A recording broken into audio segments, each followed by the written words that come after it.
We get the question asked often as to why are we starting in 2018 when we have all the way until 2020. Hidalgo County has historically been an area that is undercounted. We're an area of high poverty. We're an area of rapid growth. Hidalgo County officials gearing up for the upcoming census. Planning started more than 2 years ahead of the 2020 date. This is because the county faced challenges last census cycle in 2010. Channel 5's Carolina Cruz explains why there was an undercount last time around.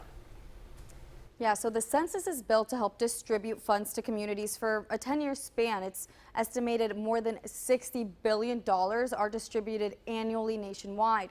Counties receive an amount of money based on population. That's why an undercount means an undercut in cash. Cristela Rocha endured hours on foot, getting folks to participate in the 2010 census. She traveled many miles, going door to door from one neighborhood to the next. We'd go and couldn't find them. It was difficult. We even had to go on weekends when people were home. In spite of the long hours, Rocha says she signed on as a local volunteer because she knew what was at stake. It mattered a lot to me because I had children in school. It's important to have funds for our children when they get sick. So I believed if people didn't participate, our county wouldn't receive funds. The majority of volunteers were from out of town. The Hidalgo County Judge's Assistant Chief of Staff, Erika Reina Velázquez, says those volunteers lacked local knowledge of the area.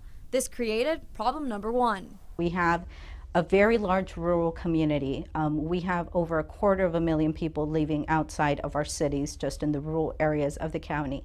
And so that in and of itself, 250,000 is a huge community that people that are not very familiar with the area are going to have a hard time accessing. Families living in rural homes were not accounted for because out-of-town volunteers and the county didn't know to look for them. And so if they don't know that those addresses exist, then they're not sending any of those efforts to those households. Problem number two, the system used for population count used an address list. But in the past, they didn't always have all those sources, and so their list was a lot more limited. For the 2020 census, the county received a comprehensive list with at least 323,000 additional homes not accounted for 8 years ago.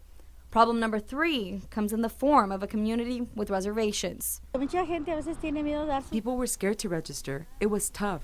A lot of people are scared to give out personal information, more so if they have an immigration status issue. That makes them not want to give out any information. Rocha wants folks to be assured their information will be kept confidential. She plans on helping the county this upcoming census to get an accurate population count this time around. Efforts to hire folks to operate the local 2020 census office are still in the works. Officials are figuring out how many workers to hire. They do point out the local component is the most critical to get an accurate count. They're confident a familiar face knocking on neighbors' doors will increase response rates for the upcoming census. Reporting live in the studio, Carolina Cruz, Channel 5 News at 6. And there are more than a dozen ways the census is used. This is a Channel 5 News Extra. The census is important because it captures population count and funding for communities in a 10-year span. The data is used for some of the following: drawing federal, state, and local legislative districts, creating maps to speed emergency services to households in need of assistance, planning for hospitals, nursing homes, clinics, and the location of other health services. We'll have a complete list attached to this story on krgv.com.